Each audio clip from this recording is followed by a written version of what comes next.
So yes, it's time to start today's session. First, let's see where we have left yesterday. So let me enter the plan mode and check what we have.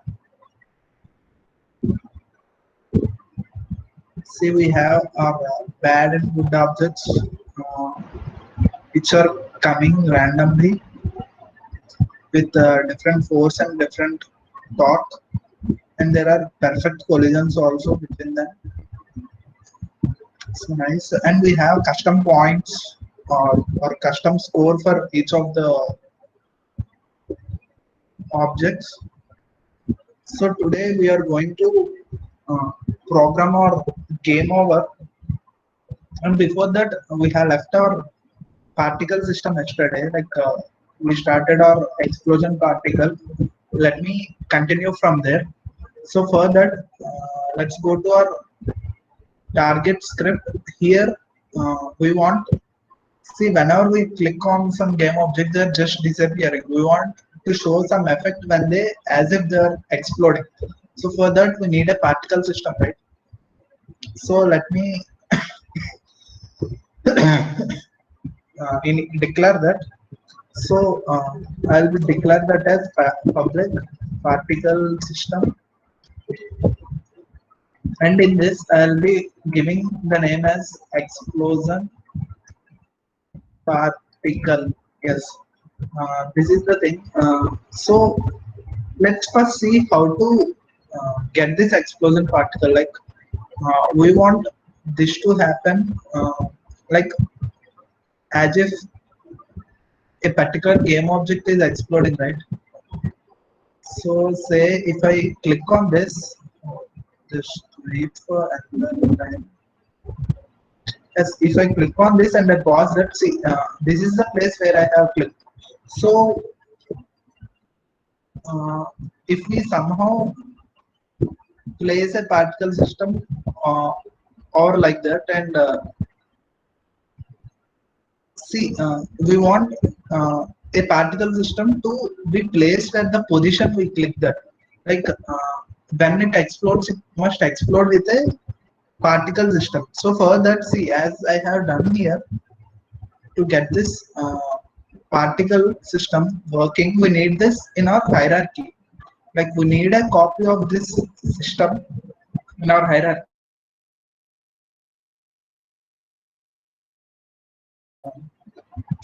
Where that is getting displayed in our game, and then it's done, right? So we need to make a copy of this. So to make a copy of this, we need to instantiate, right? So before that, let me just uh, give different particle systems for different game objects. So for this bad, I'll be giving my particle system as I'll be going into course library, and in that particles I'll be giving this red particle system for this bad object. And next for my good one, I'll be giving this green. Whereas for my next prefab, the good two, I'll be giving the particle system blue.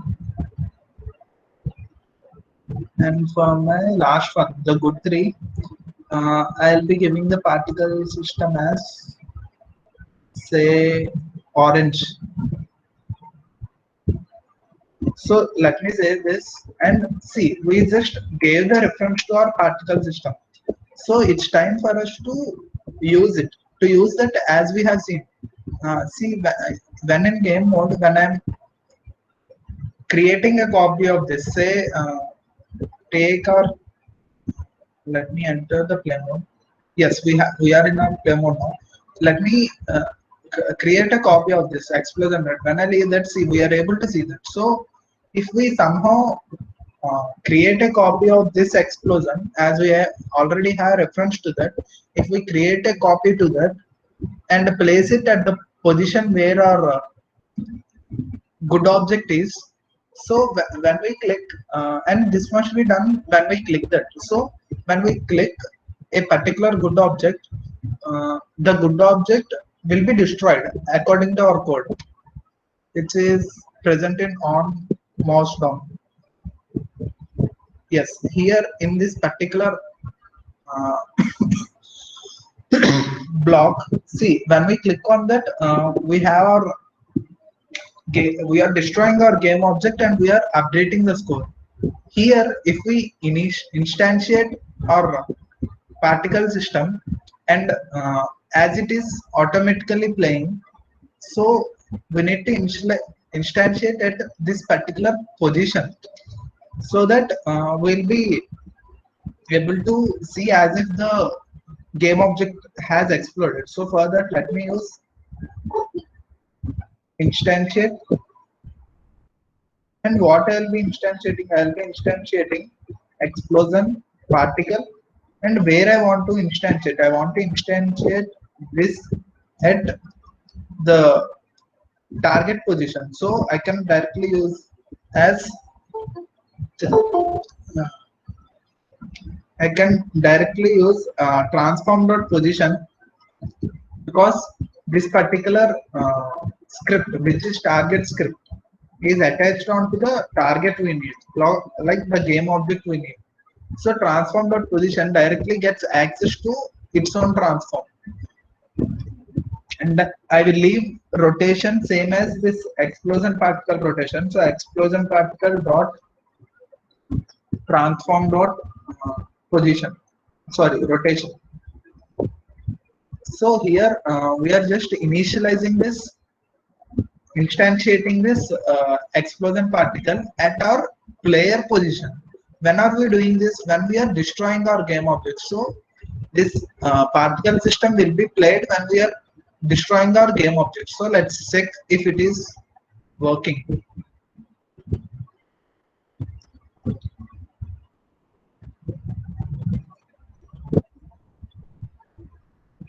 See, yes, I shouldn't hit the bad objects.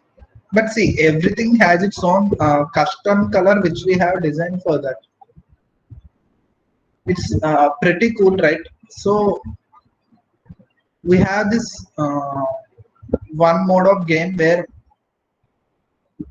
we are able to click these game objects and destroy them. Now it's time for us to define the rules where we want to end the game. So here, till now in other games where we want to end our game, we just used some debug statement to say, yeah, this is the ending of the game or whatever. Now this time, as we have, as our primary focus is on our UI, now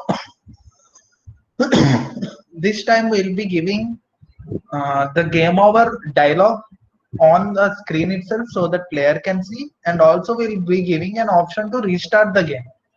So let's dive into that and check how it's done.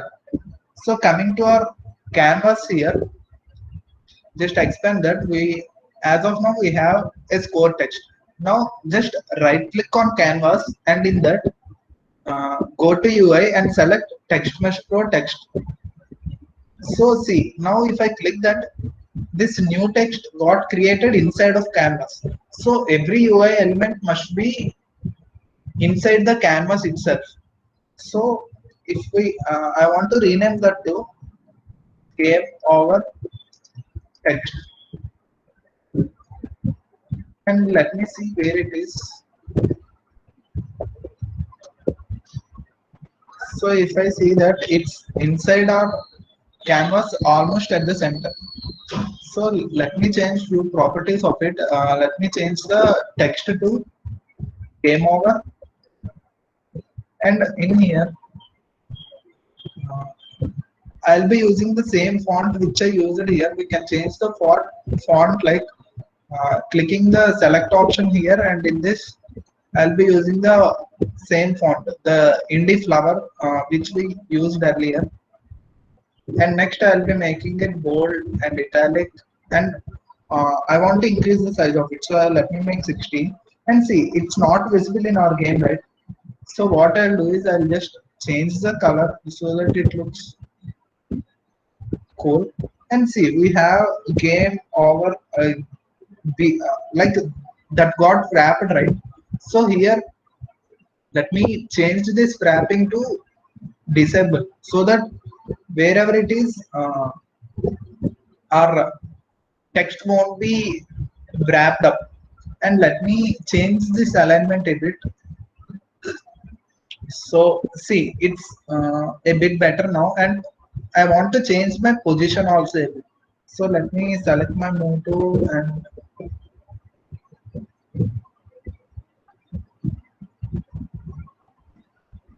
I guess this is okay. Yes. So here is our game or text, but now let's just see what happens when we play. Even when we are playing the game, even when we are having the game in our background, we have our game of game over this text on our screen, right? Which is pretty weird. And we don't want this to happen. We want our game over to be displayed only when really the game is over. So for that, let's uh, get into our script. So coming back to our script in here,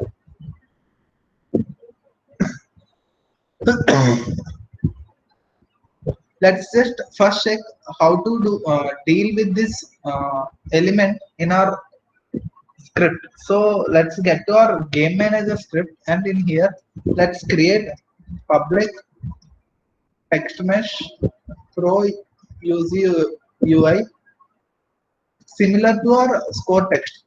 So here I'll be naming it as game over text.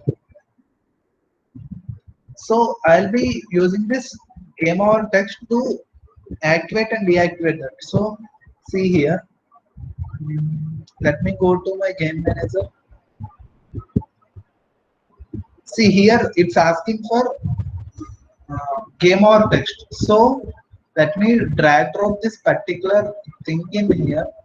See, I have successfully initialized my game over text, and now what I'll do is I'll just disable this game over text. See, when I disable this, I'm unable to see this. So let me just test once whether I'm able to generate this. I mean, whether I'm able to make it appear through my code. So in my start, what I'll do, I'll just use game over text, and I'll access the game object and set it to set active to true. We have done this earlier. See, initially my game over text is set to the active state is false. That means it is disabled. Now in my start, and even in Unity we can see that in our game view it's not present. So that means initially it is deactivated, but in my start I have called the set active true. So which means when our game starts, our game over have to be visible. So let's just test that.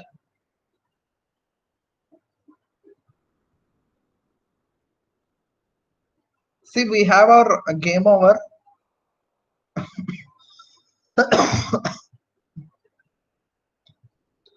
So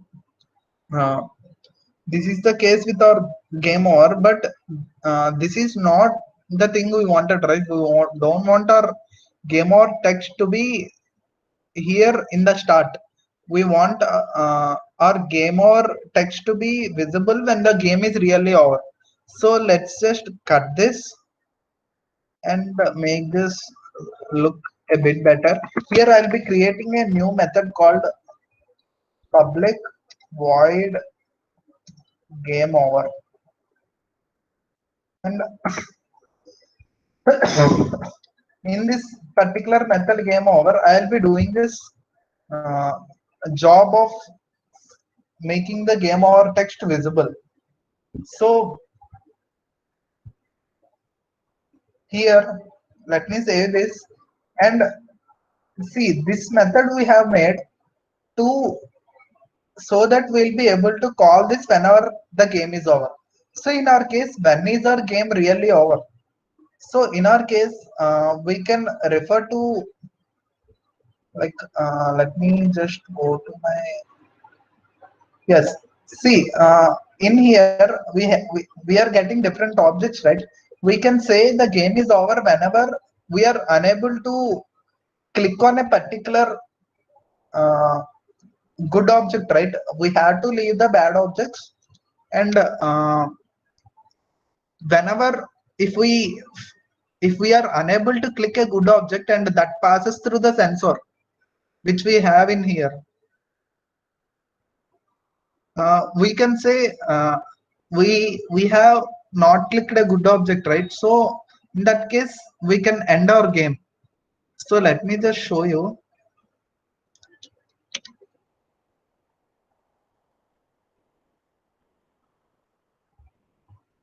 So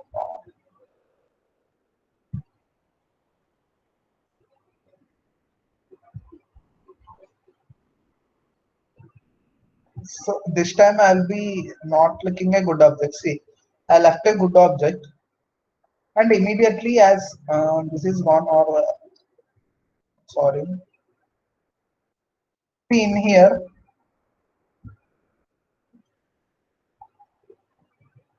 yes, see in this case where I'm leaving a good object.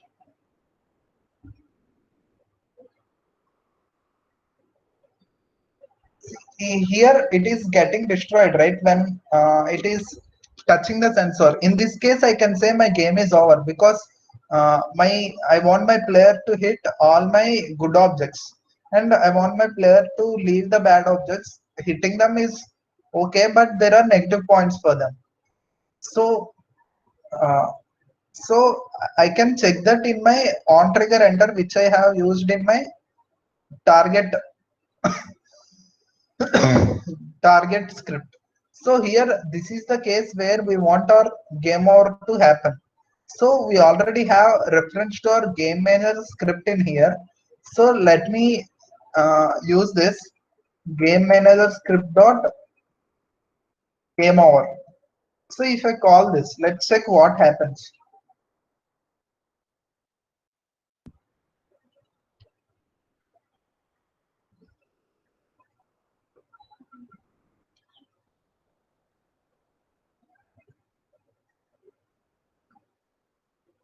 See, even just check this. Uh, we have our bad object here, and let me run frame by frame. See, even when the bad object has destroyed, we have our game over appeared. We don't want that to happen. We want to our game to be over only when we have left our good objects, not the bad objects. So for that, let me just go to my prefabs folder. In that, I'll be double clicking double clicking on bad one, and I'll give a tag to it. So these are the tags which are default. I want a custom tag for myself. So I'm adding this tag. I'll name that as bad. And coming to this bad one, I'll give the tag bad to it. So now I'll be able to check that in my code there, such that if my current game object is not bad, then only I'll be and that good object, if it got hit with sensor, in that case I'll be stopping my game. So coming here,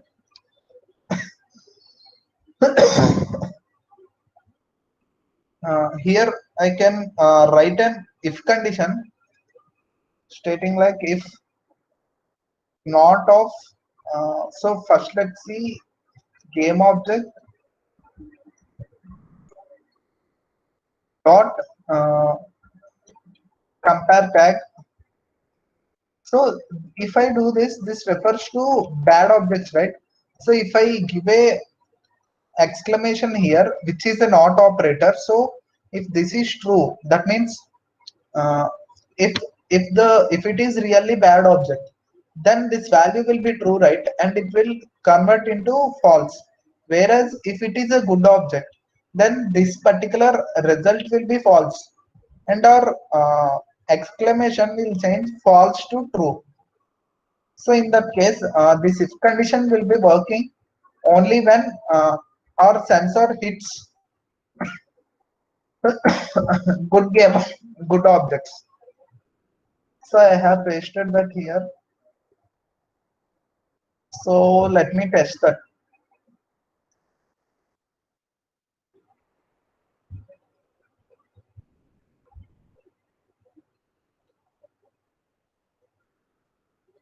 So see, I'm leaving this one of the game object and good game object, and I have my game over here. But see, even now I'll be able to do everything as earlier itself. I need to restrict this, right? Even though the game is over, we cannot have this spawn, etc. to be happening. So now it's time for us to take care of that, to somehow make sure that whenever our game is over, we need to stop our spawning and the score count. So for that, let's create a Boolean variable. So let me go to my game manager again, and here I'll be generating a Boolean variable called as is game active. Public bool is game active. And see, so I have just declared it. I have just declared that. Let me initialize that in my start. What I'll be doing is I'll be using is game active. I'll set that to true. And here see, in this part, in our core routine, we gave it while of true, which is an infinite loop, right? We no longer need that. We will be spawning these enemies only when our condition is true. That is, whenever our is game active is true. So I can use this boolean in here saying is game active, so that this loop only runs when our game is really active. So here I'm doing certain things based on our uh, the boolean is game active, right? I have to set that to false when our game is over. So here, when my game is over, I'll be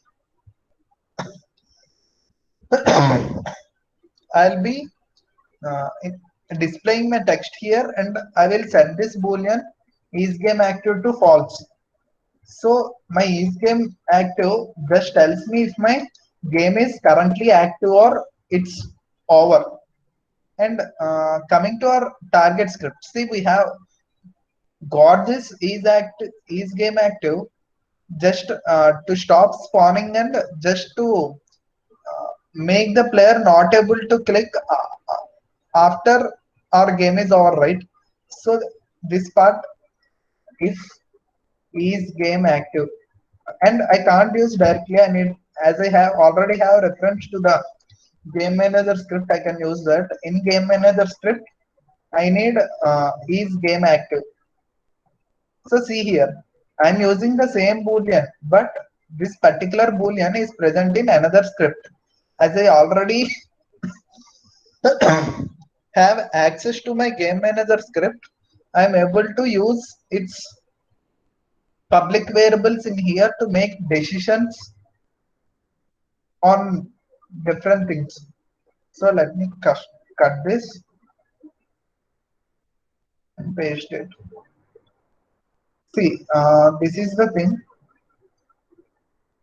So we are, after the game is over, we are not allowing this spawn. Like, see, we are only spawning whenever our game is active. On the other side in here, we are not allowing our player to even click also. Yes, the click happens, but this function will be called. But before doing anything, we are first checking this is game active, so that uh, we'll be doing only these things when the game is active. So let's just test that for now. So let me get back to Unity.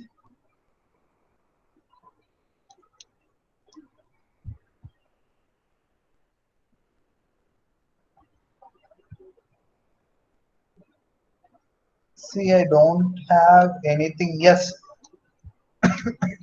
See,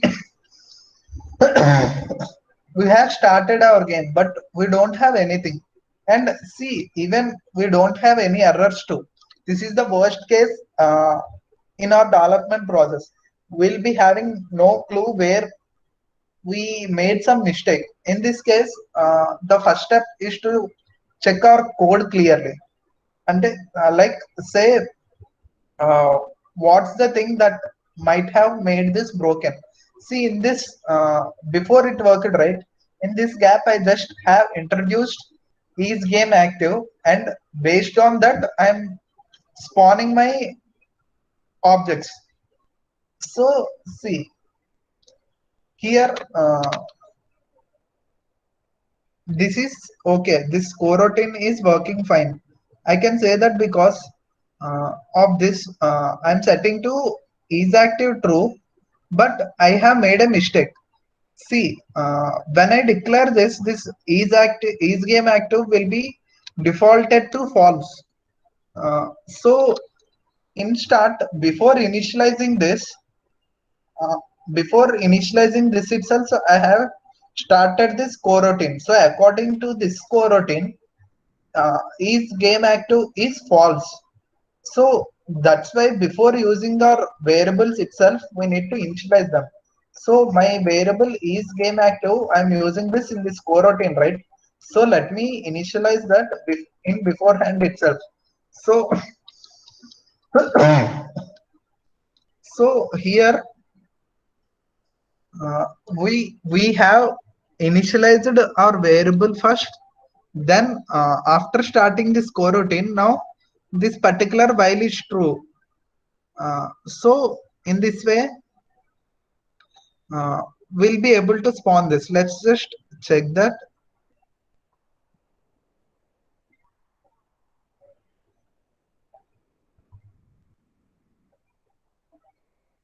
Yes, see, now we have these objects coming. And let me leave one good object. I'll leave this.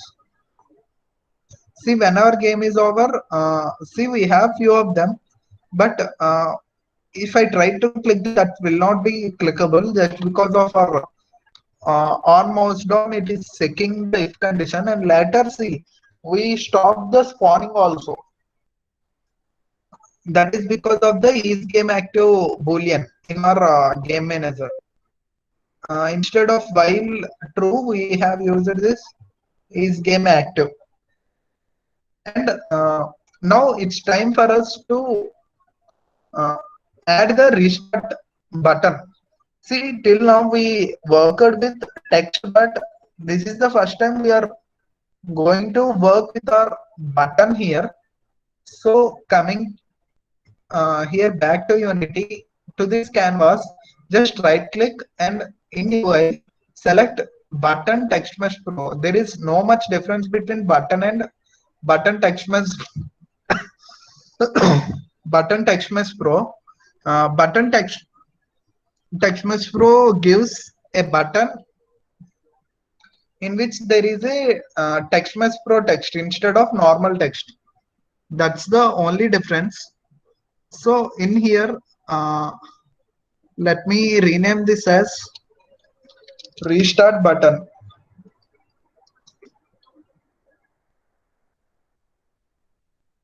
So this restart button. Uh, so this rest. Let me show this again. And let me activate this for a bit to clearly position this button well. So let me drag this a bit down. So I guess this would be fine for us. And uh, now it's time for us to edit few properties of it. So let's go into its text child.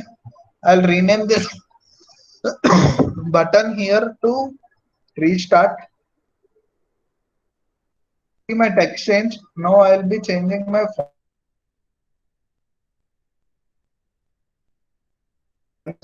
all other text is there.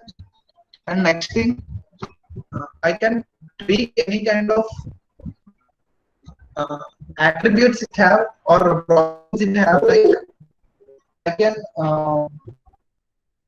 give this. I can give this bold, italic, and I can even increase it size. I'll change that to 40. And next, this color is fine for this. I'll be leaving that. And yeah, guys, do you have any issues? Like even you can unmute your mic speech and you can chat also. So if there is any issue, please stop me. I'll just continuing now. So see, we have changed a few settings for this, and see, this is the way we have this now. And now let me disable this again so that I can generate it back whenever needed. So coming to our restart. So here we just place or restart however we want, but uh, we didn't give any functionality to this. Even when we play this, it just lies on the screen just like that.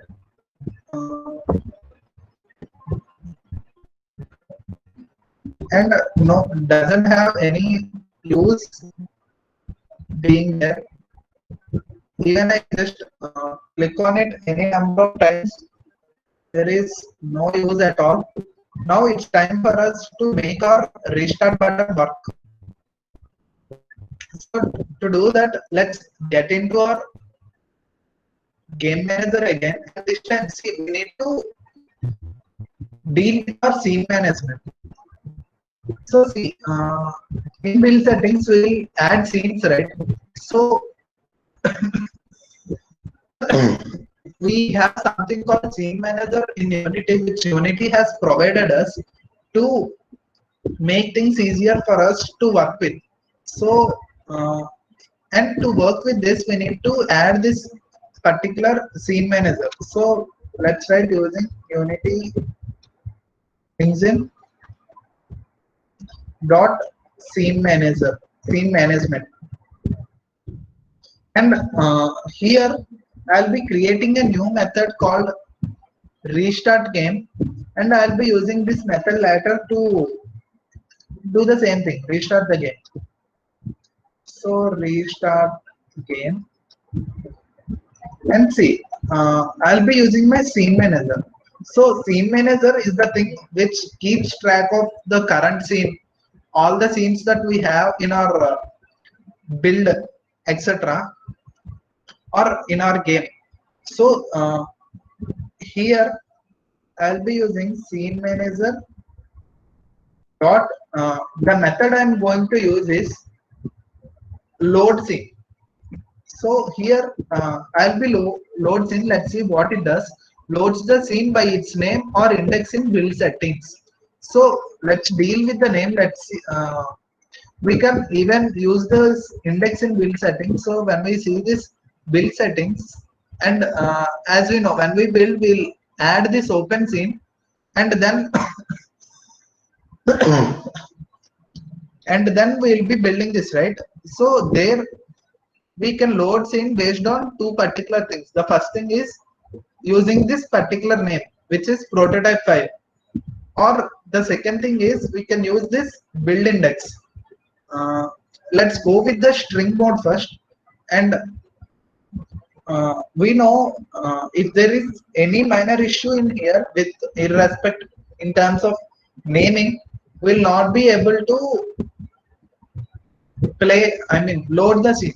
So for that, see, we have only one scene in our game. Even when the game is over, before clicking restart, it's the same scene that is active. So scene manager provides us with scene that is active. So I can use it like scene manager, and I will be asking scene manager, hey scene manager, uh, what is the scene that is active currently? I can use that like get active scene, and this is a method, and to this I'll be using the name. So there is nothing in this. uh, I'm getting my active scene using scene manager dot get active scene method, and in that I'll be accessing my name of the scene. So in our case, as this is the active scene, it gets its name, which is prototype 5, and it gives this value, which is prototype 5, to this particular method in here. This, what does this method do? Scene manager dot loads it. This method just takes this name and reloads it, just loads the scene. It's the same way of just quitting the game and coming back. So instead of just clicking alt F for again opening our game, uh, we wrote our code such a way that it reopens our game. So let me just hit play and see. So if I click restart, see why nothing happens. Yes, now I can see I have just written the code in here, but I'm not calling this somewhere, right? I need to use this method somewhere so that I will be able to restart my game. See, buttons in anywhere is the same thing. Even in case of web development, Android app development, or whatever development it is, buttons everywhere will do the same thing. When we click on some button, they perform something. So for that, when we click on this and move a bit down in our inspector, see we have a cool thing here called on click. Uh, so we'll be using this on click to say what must this restart button do when a player have clicked on that. So currently the list is empty. That's why even though we clicked now, nothing really happened. So just use this plus sign in here to add to list and see. Here it's asking for a game object, and then we'll be able to use a function. See, I'll be giving my game manager, and see in my game manager script, which is attached to my game manager, I have this particular restart game. So now if I click on here, see it's in no function mode, and here we can use different methods to uh, use. So here I'll be using my game manager script, and in that I have these many variables or methods which are public. In them I need this restart game method. So see, it gave game manager dot restart game. So whenever we click on this particular restart, from now on click method will be called, and it will be calling this game manager dot restart game method. And let's see if it is really happening.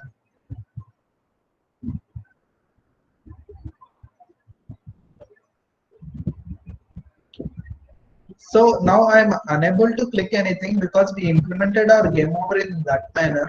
Now if I restart my game, see my game over is gone. Again my elements are spawning.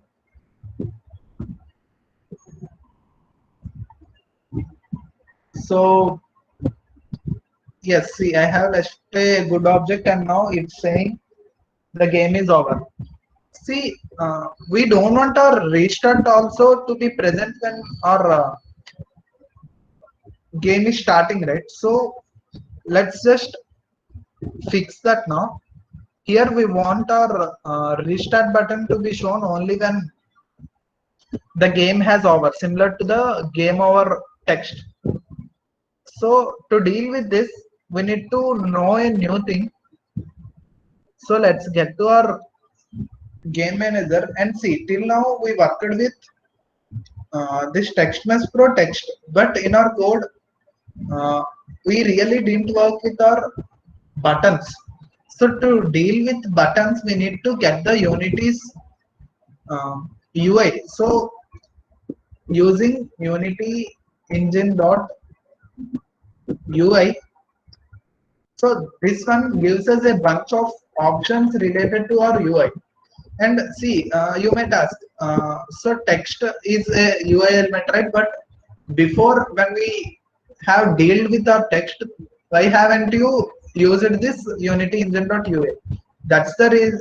For that, we used this TextMesh Pro. So as we use the TextMesh Pro, we have access to these particular things like the TextMesh Pro U GUI.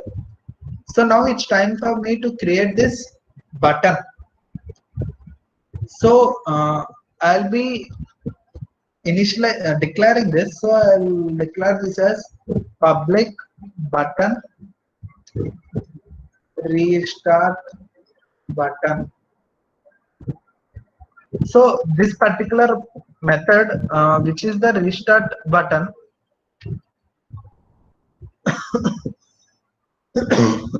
I want to set this to true whenever the game is over.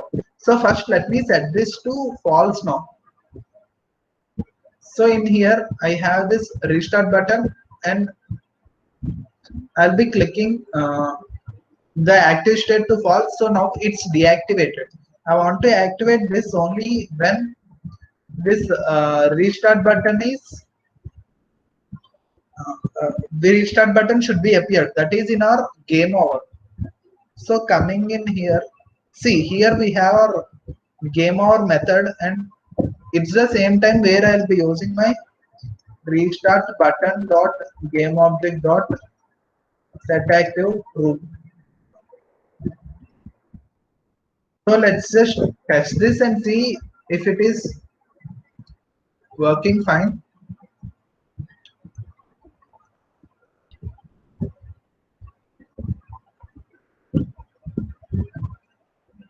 So this is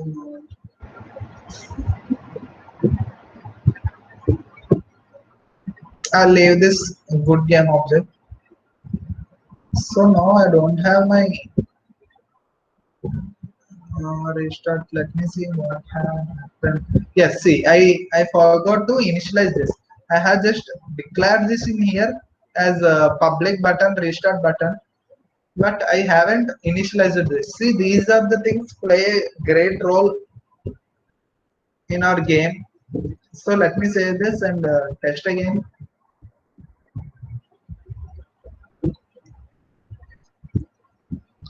I don't want to click this. Yeah.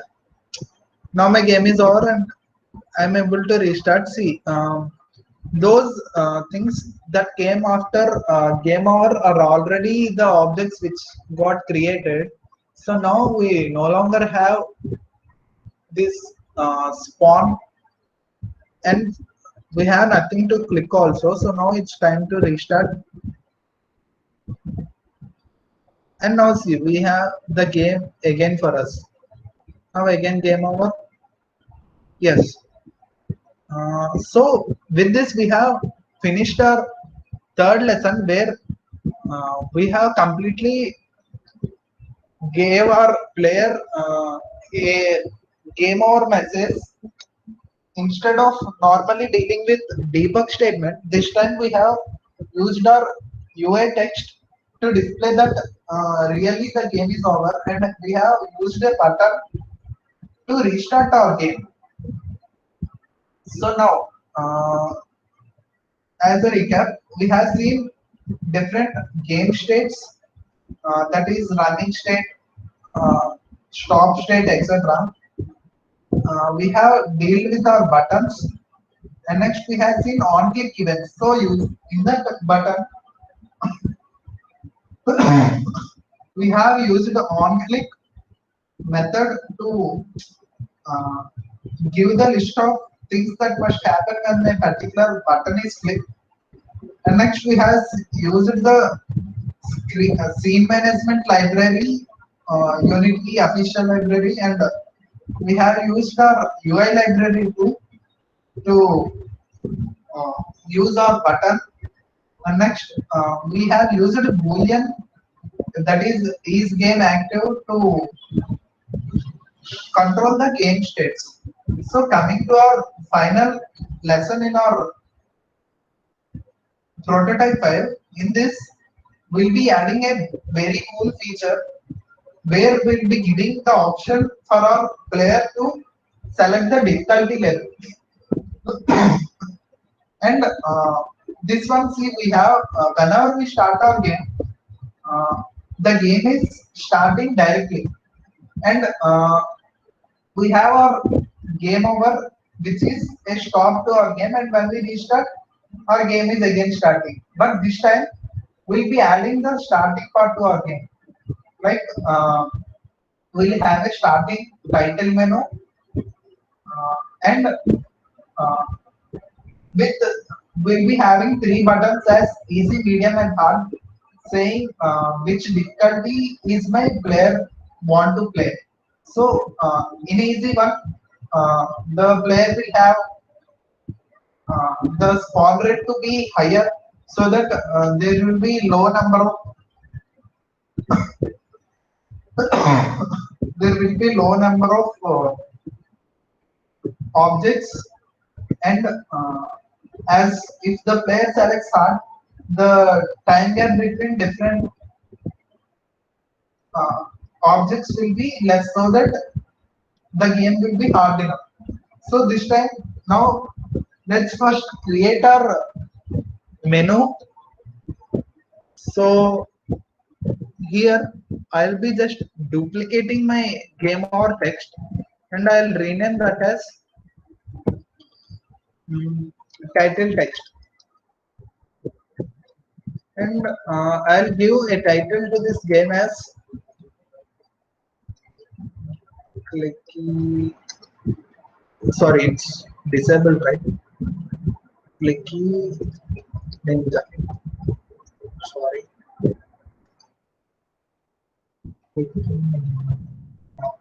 Yes.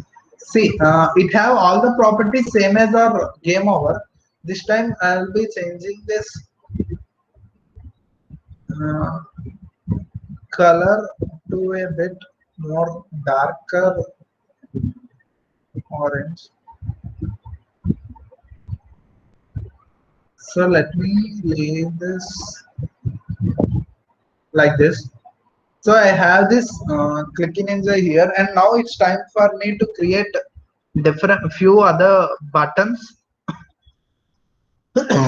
So for that, I'll just create a clone to this restart button, and I'll just set that active.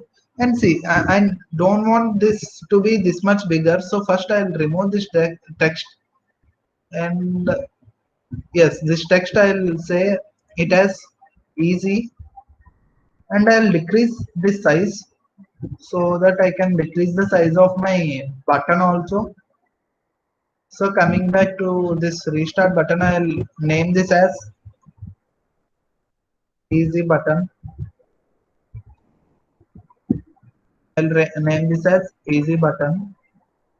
Next, see, I can decrease this width to 100, and next I'll position this it as minus 115, and next I'll create a copy to this button.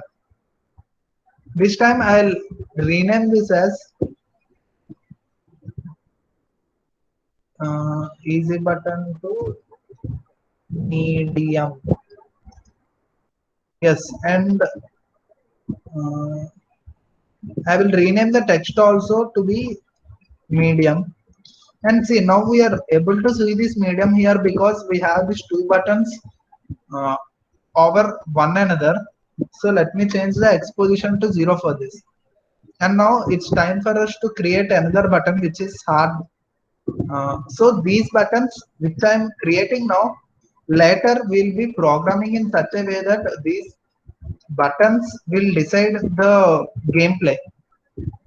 That is, these buttons will decide the spawn rate somehow, so that our game will be different in different cases based on the user's selection.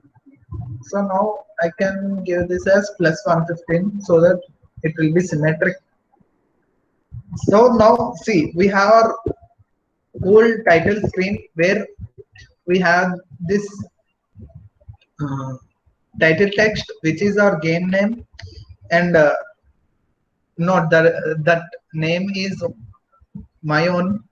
So you can give any name you want to your game. So here we have these three different modes where we have or later we'll be using to select the difficulty level based on these three buttons.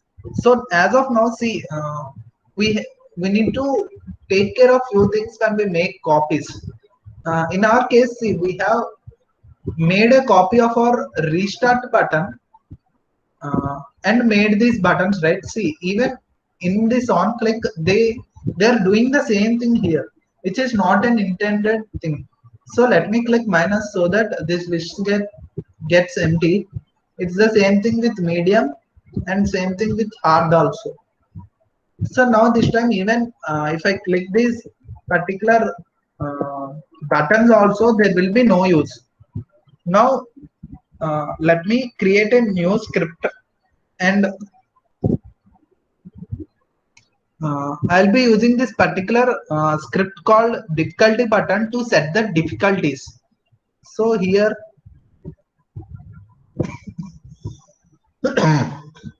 I'll be using difficulty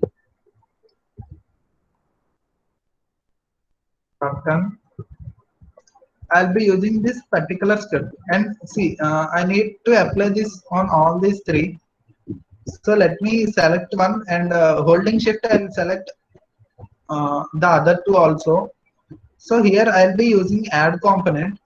So see, here as we have blank in this, that itself shows that our three of the game objects are in selected state, and I'll be search here for this difficulty button. So when I click this, see, now I have my difficulty button attached to all my three game objects. I mean those buttons.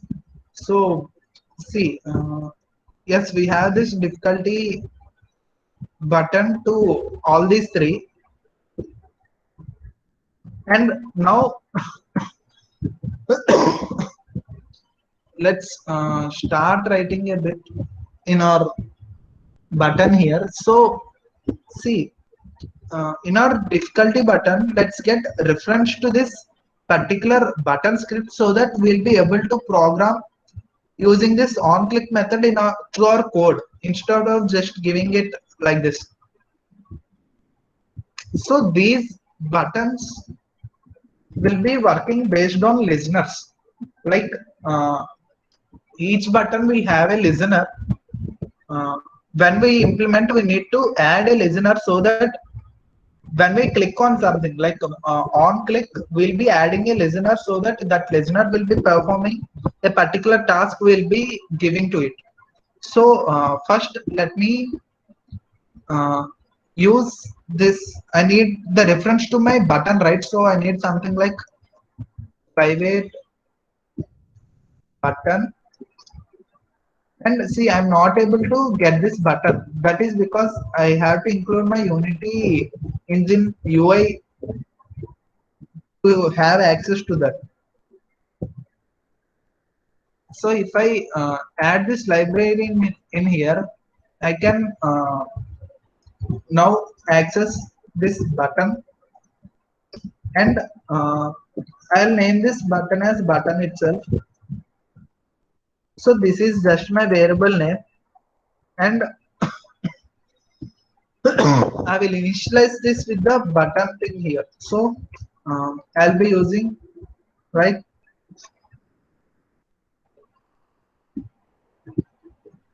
so game object dot get component button.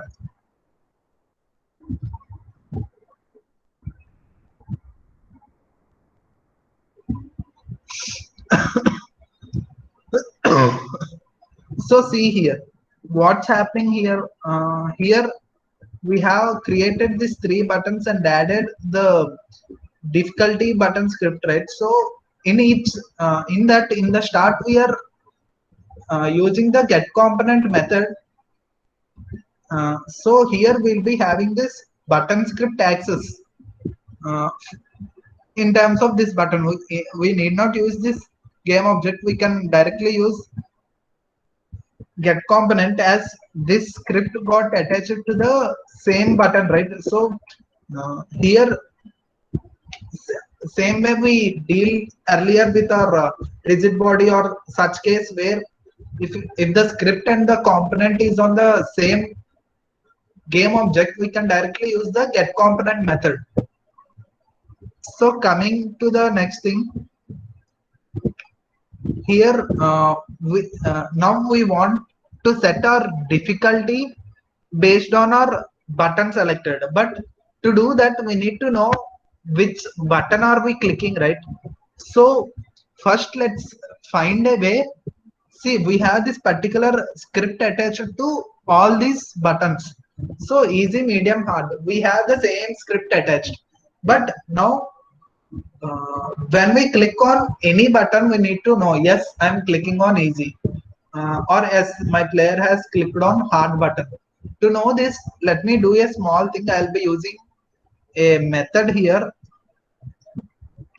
I'll be calling that set difficulty.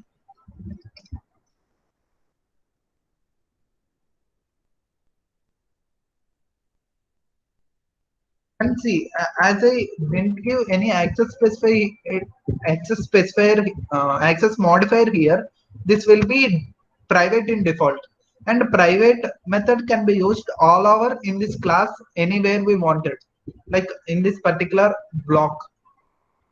So in that, I'll be using a very simple thing which we have seen earlier. I'll be using my debug.log, and this time I'll be using I want to get the name of this particular game object on which I'm clicking, or button.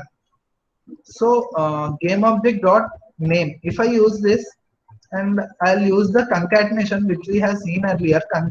So this name will be obtained, and that will be added to the string, and that will be displayed.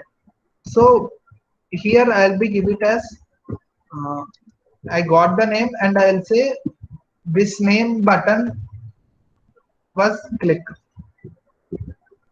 So let me save this, and saving this is not just writing this method is not enough. We need to perform this on click, right?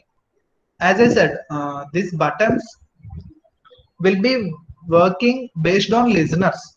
Like so, for the button we'll be having on click method, and on whenever click happen, we need to add a listener to this particular method. So let me show you how that happens. So in my start, I'm using this button dot, and the method I want to use is on click, and to this I'll be adding this add listener, and here I'll be giving my method name set difficulty. So it's just we need to give this method name itself. We shouldn't call that. So so let me save this and see. According to our code, yeah, I forgot to give a semicolon here. So see, according to our code, till we have now in this difficulty button script, we have gained access to each of our button component, which means this particular thing, this button component, for all these three individually. So for easy, in this particular script, this button will be this particular component, whereas for the medium, in this script, the button will be this particular component, whereas for hard, it's its own button script. So now let me save this and get back to Unity and see.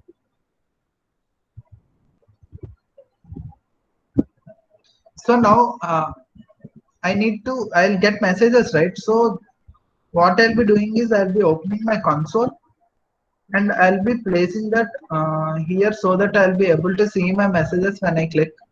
So when I play this, see I have, when I click on easy, see I got this button saying, this message saying easy button was clicked. Let me click on medium.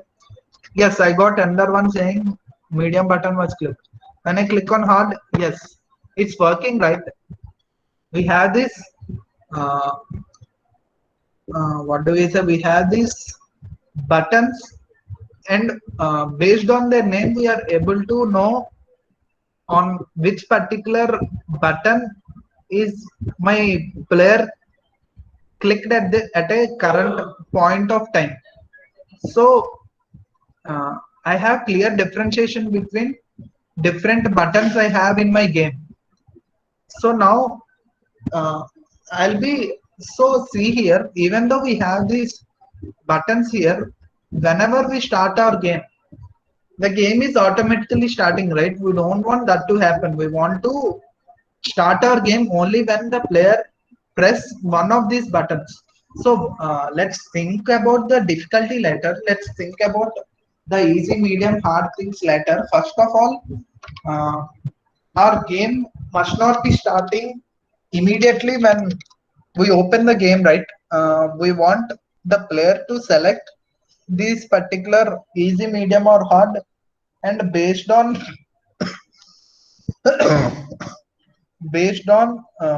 that itself, our game must start. So let me get back to my script here, the game manager script. See, the thing I have here in the start, these are the things that are making our game start, right? So see what's there in here. We are setting our game actor to true, which makes the spawn possible and also the updation of score. So these all things are the things that make our game to start. So let me cut this and write a method for that. I'll write a new method called public void start game. And in this, I'll be placing this part of code. So see now, our start game method now just does the thing. It starts our game. Now, before we, when we have that in our void start, as that is called in the first frame, so automatically our game used to start. But now we have this start game in our custom method, right? So unless we call this somewhere, our game wouldn't start. So let's get back to our difficulty button script, and in there let me get access to this method. So let me quickly create an access to this private game manager. I'll name it as game manager script, and here I'll be initializing that. See, game manager script. See, my game manager script is attached to my game manager game object. So as of now, let me, yes. See, this is my game manager. I need reference to my game manager script in here. So to refer this, I need to have reference to this game manager. We can do get the reference to our one of our game object using game object dot find, right? So I'll be finding my game manager. So now we have access to the game object. Now it's time to get a component from it. So I'll be using get component game manager. So with this we have reference to our game manager script in here, and now it's time to use this game manager script, that method we have written now. So whenever we start our game, like whenever we click on a button, we are you on click when we are clicking this button, we are adding a listener and calling this uh, set difficulty method, right? In here only, let me use this start game method so that my game will start now. So let me save this and get back to Unity and see if it's real, if it is really working. So let me enter my play mode. See here, we don't have our game directly started. So let me now press this enter easy.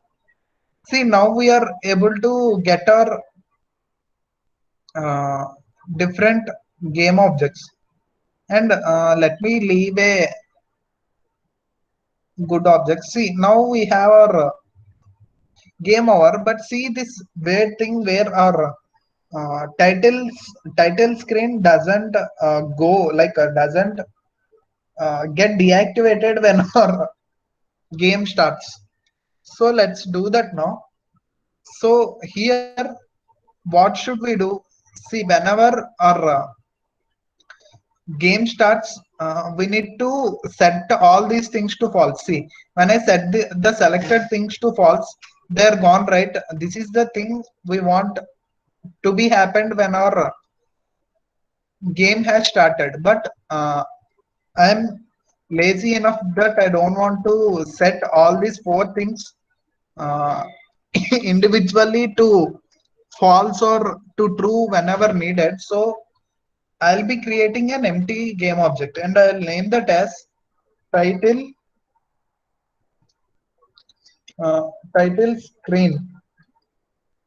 So I'll be selecting all these four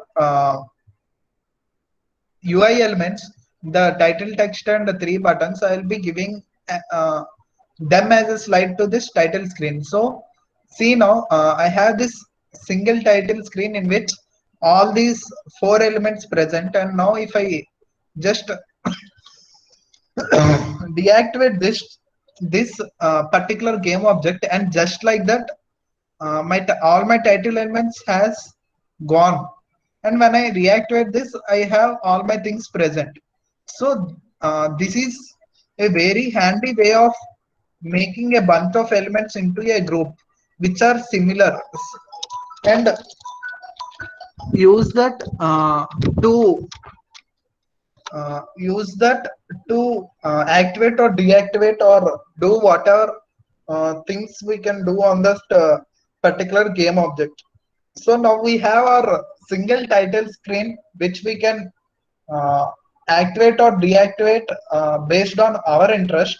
So now let's get back to our script and do this process. So let's get back to our game manager, and in this I'll be using this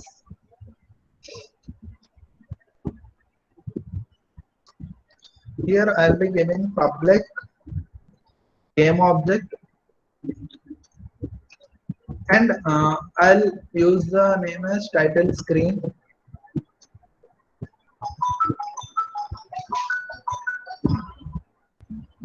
Uh,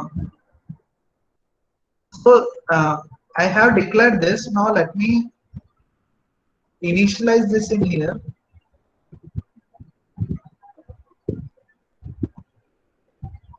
So see, it's asking for title screen, which is a game object, and My title screen is a game object, so I can happily initialize that. So now in my start game method, see we have declared a start game method here, right? So this is the place where I want to deactivate that. So I'll use title screen dot. I'll set its active state to false. So initially we have our all the title screen elements, but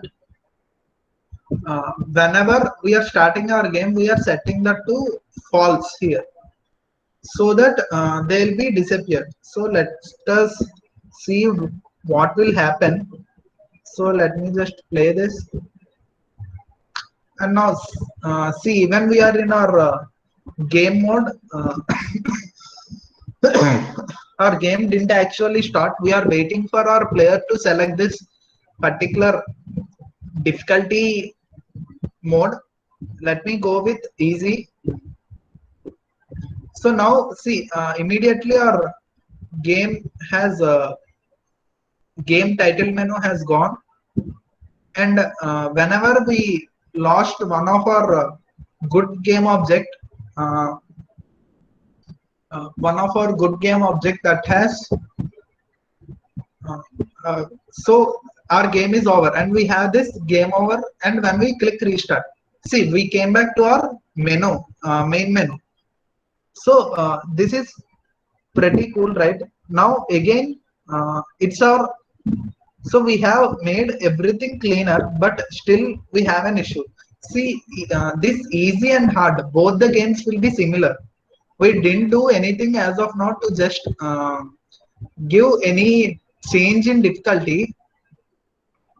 So our game is over. So let me get back. So it's time for us to deal with this, the difficulty level. So luckily we have something called as spawn rate in our game, in our game manager. We can use that efficiently so that we'll be able to change this uh, game difficulty. So first let's see this in our game manager. See, we have initialized the spawn delay with 2.0. For this, what I'll be doing is coming to my difficulty button, I'll be declaring a new variable. This time it's public, and public I'll make this an int, and I'll call this as difficulty. So this particular variable, I'll be using this variable to set my difficulty level. Let me show you how to do that. So I have initialized this variable, declared this variable, right? I just declared that, I didn't initialize. So let me go to my different objects in here, different buttons in here. See, my easy button, I'll give my difficulty of 1. Whereas in my medium button, I'll be using my difficulty of 2. Whereas for my hard button, I'll be giving my difficulty as 3. So based on this easy, based on my convention, uh, easy means the time delay between different spawns is higher, which is the default thing, which is 2 seconds. Whereas medium means the spawn rate must be medium. So I want my spawn rate to be 1. I can get that use by dividing my spawn rate with this difficulty. So let me do that. So here, see, we have this difficulty, right?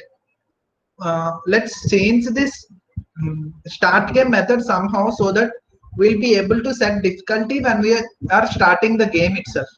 So here I'll be adding a parameter to this. I'll be adding an int difficulty. And here, before starting this coroutine, let me tweak my spawn delay value so that it behaves according to my difficulty level. So spawn delay, I will give that as spawn delay by difficulty So here what happens?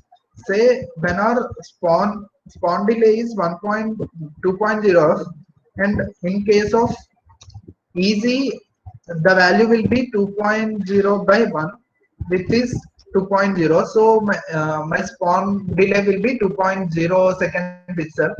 Whereas for my medium, case, uh, it will be 2.0f by 2, which is 1 second of spawn delay. In the third case, which is hard, uh, in this case, things will get even harder. See, in my hard, I'll be having this particular thing 2.0f by 3, which gives a value of 0.666 on, which can be approximated to 0.7. So this is the thing. So we are just changing our spawn delay so that in our easy mode the elements will be generated for 2 seconds each time, whereas in the case of our medium, the objects will be generated with 1 second delay, and coming to our hard mode, our objects will be generated for 0.7 seconds with 0.7 second delay. So let me remove this comment and see. I have saved this. Okay. So this difficulty we need to get from the place where we are calling, right? So see, as I have changed my start game, it started uh, telling me that there is no argument given. See, the start game needs an integer argument, but you didn't give any such argument, right? So how can I? How can this be done? Is, see, we already have this difficulty variable which has 1, 2, or 3 based on the game object it is on. So I'll just pass this difficulty here. So let's get back to Unity and see how this is done. See, let me just explain this again. So let's take our easy button itself. So in this case, we have our difficulty as 1. So this particular variable in here got initialized with 1, and when we click on that, as we are calling this method, we are calling start game method with the value of 1 here. So let's go to the start game, and here when this method is called, we are setting the game active state boolean to true. Yes, we need that. Next, we are setting our title screen to false, so this total menu gets disappeared. Next, we are changing the spawn delay such that it is 2 seconds. In our easy case, it is 2 seconds, right?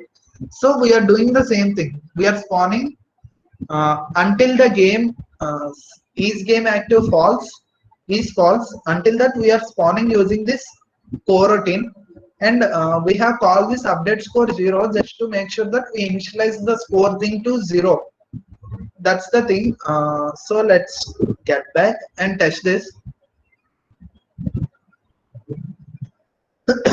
So we have our game started. Let me just maximize this on play so we can have a clear view of that. So here we are with our finished game now. So let me click easy. So see, I don't want to click this, even this, even this. Yes.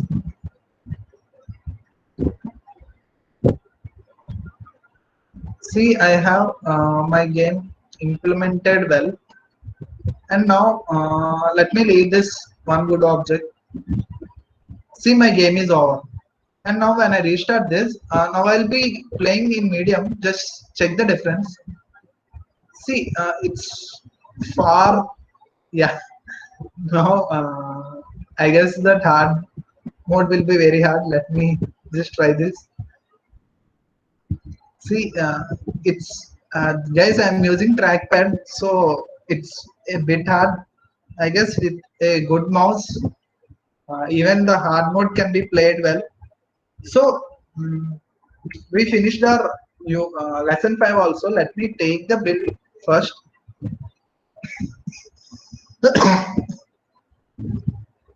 Always remember to give a new folder for the build process. So I'm creating this folder. See this empty folder I'm selecting. So let the build happen. Meanwhile, let's just recap what we have seen in this particular lesson. We have used our add listener where when the click happened, we want a particular method to be executed on our different buttons. And next, we have passed parameters in between scripts. So till now we have called methods, but this time we have sent the difficulty value which we have in one script, and we have called the method with a particular parameter, with the difficulty parameter, so that in our game manager we have changed our difficulty level based on that difficulty value we sent to that start game method. And next, we have seen. Oh, I just forgot to show you people this particular thing. See, this pawn delay we wrote it like this, right? As we know, we have a shorthand for writing this particular thing. We can use the same. We can do the same thing using this spawn delay divide assign with difficulty. This does the same thing. Spawn delay equal to spawn delay divided by difficulty. So this is the thing. This is the divide as an operator. And next, we have seen grouping of children. In this case, where we have used our title screen. Here we have given all these things as child objects to title screen, and whenever this is set active to false or it is deactivated, all its children are also deactivated. So with this, we have successfully finished our fifth prototype. let me just show this to you how it is as a game on its own. So made with Unity. So here it is. I'll be selecting easy. So this is pretty cool according to me.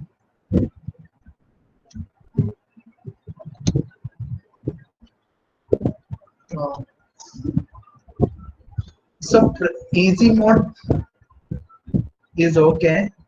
Let me try hard ones.